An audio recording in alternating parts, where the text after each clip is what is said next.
Bismillahirrahmanirrahim. Assalamualaikum warahmatullahi wabarakatuh. Hai barudak, kumaha kabarna hidup dina dinten ieu? Mugia hidup saterasna aya dina kaayaan sehat walafiat. Alhamdulillah, dina dinten ieu masih tiasa patepang deui sareng Bu Yeni. Seperti biasa, unggal dinten Rebo, urang diajar bahasa Sunda. Dina dinten ieu, urang diajar tema 5 ngeunaan kaulinan jeung olahraga.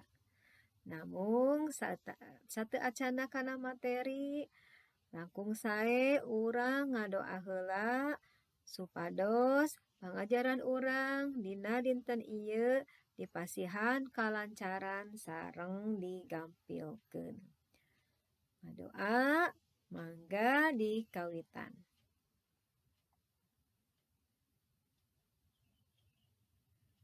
Ngadoa beres. Amin ya robbal alamin. Barudak sateacan ibu nerangkeun materi dina dinten ieu hidup kedah terang heula naon tujuan pangajaran dina dinten ieu. Tujuan pangajaran dina dinten ieu anu kahiji, siswa bisa ngaregepkeun wacana kalawan daria. Anu kadua, siswa bisa ngalarapkeun kecap kana kalimah kalawan bener. Anu katilu, siswa bisa masangkeun gambar jeung kecapna kalawan bener. Anu kaopat, siswa bisa ngapalkeun harti kecap kalawan bener. Eta panginten tujuan pangajaran anu kedah ku urang dihontal dina pangajaran dinten ieu. Kumaha hidup parantos siap? Pami parantos siap, mangga calik sing sae, calik sing rapih, kupingkeun naon anu bade ku ibu dijelaskeun. Dinten ieu urang bade ngabahas ngeunaan olahraga. Saha anu resep olahraga? Ibu yakin hidup tangtos resep kana olahraga. Komo dina kaayaan kieu urang kedah olahraga. Tah, olahraga teh seueurupina. Aya anu kedah nganggo artos, aya anu kedah nganggo biaya, aya oge anu henteu. Olahraga teh misalna tiasa wae main sapeda, main bal, atanapi renang jeung sajabana. Tah, tapi aya olahraga anu murah meriah. Olahraga santai tapi matak sehat kana awak, teu kedah ngaluarkeun biaya. Saha nu terang cobi naon olahragana? Aya anu nyebatkeun jalan-jalan Bu, pinter. Leres, jalan-jalan teu kedah ngaluarkeun biaya. Tah, ayeuna ibu bade macakeun wacana anu judulna jalan-jalan. Ku hidup kupingkeun nya, wacanana bade dibacakeun ku ibu. Judulna jalan-jalan. Saban poe Ahad isuk-isuk, bapana jeung indungna galih sok ngajak jalan-jalan.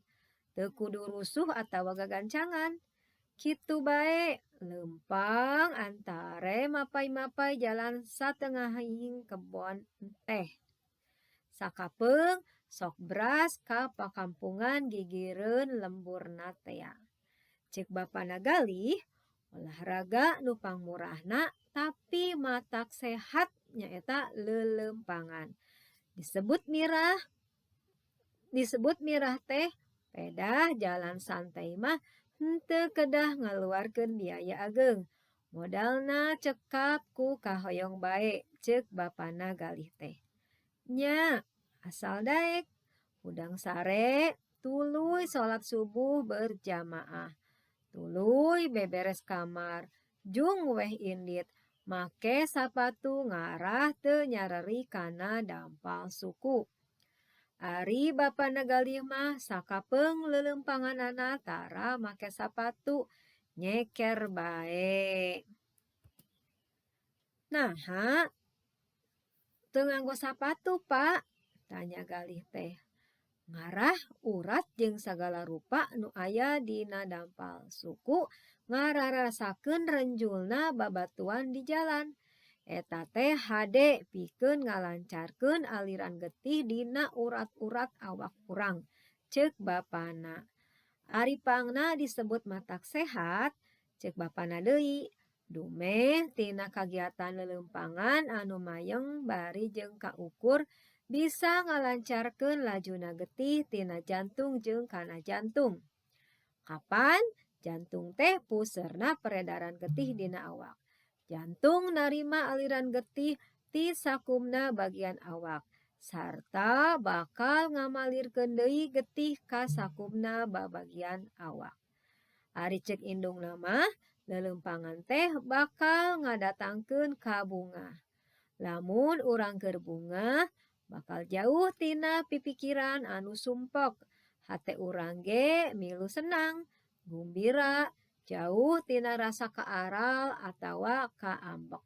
Leuleumpangan isuk-isuk bari nyeuseub hawa nu seger ngalantarankeun pikiran urang jadi bersih tur seger. Tah, barudak jadi aya olahraga anu henteu kedah ngaluarkeun biaya, nyaeta jalan-jalan atanapi leuleumpangan. Asal urangna daek, asal urangna kersa, jalan-jalan bisa nyehatkeun awak urang. Tah, jalan-jalan oge atanapi leuleumpangan bisa nyehatkeun jantung urang.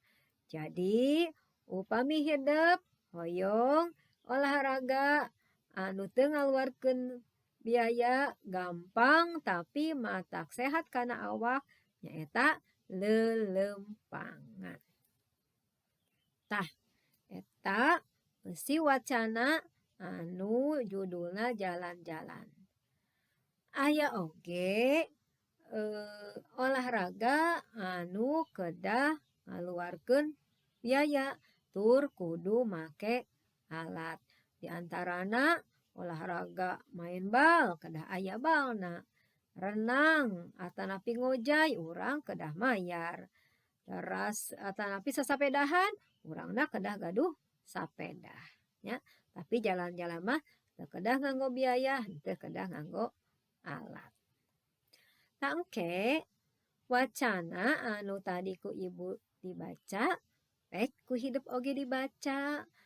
Teras talungtik regepkeun naon isi tina wacana anu judulna jalan-jalan tadi. Upami ku hidup tos diaos, tos dibaca, teras ku hidup pek lengkepan ieu kalimah sakumaha nu kacangkem tina bacaan tadi. Aya 10 kalimah anu kedah ku hidup dilengkepan.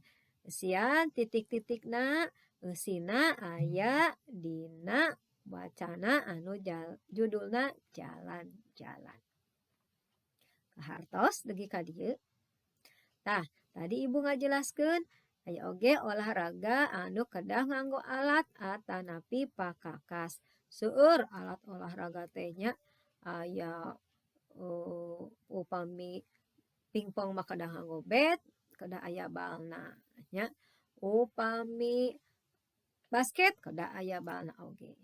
Tah, ayeuna ku ibu hidup di pasian deui tugas. Ibu bade masihan sababaraha hiji gambar pakakas anu aya patalina sareng olahraga. Aya 10 gambar anu ku ibu bade ditarawaskeun. Engke ku hideep pek sebutkeun naon ngaran pakakas anu aya dina gambar ieu. Misalna aya gambar bal, tah di hadapan gambar bal teh disebatkeun bal, tapi kan bal teh rupi-rupi, henteu ukur hiji hungkul. Oke, ku hideep di serat ngaran pakakasna. Kahartos dugi ka dieu. Anu salajengna hideep kedah ngapalkeun harti kecap. Tah, aya sababaraha harti kecap anu kedah ku hideep diapalkeun. Kenging ku hideep disalin diserat dina buku hideep supados hideep gampil kanggo ngapalkeunna. Gampilnya tugas-tugasna dinten ieu kahartos kan? Insya Allah pasti kahartos. Kumargi hideep kan murang kali barudak anu pinter. Tah, barudak rupina pangajaran urang dina dinten ieu dicekapkeun dugi ka dieu. Hatur nuhun, hideep parantos karsa ngupingkeun naon anu ku ibu didugikeun. Mugia naon anu ku ibu didugikeun tiasa kahartos ku hideep. Hatur nuhun oge ka Ibu Rama anu parantos ngabimbing putra-putrina salami diajar di bumi. Tetap semangatnya barudak. Hiji deui henteu hilap henteu bosen ibu ngemutan hideep supados hideep taat kana aturan protokol kesehatan supados urang sehat. Mugia urang sadayana ditangtayungan ku Allah Subhanahu wa taala aya dina kasehatan sareng dimudahkeun digampilkeun rezekina. Cekap dugi ka dieu nya barudak wilujeng tepang deui dina pangajaran salajengna. Assalamualaikum warahmatullahi wabarakatuh.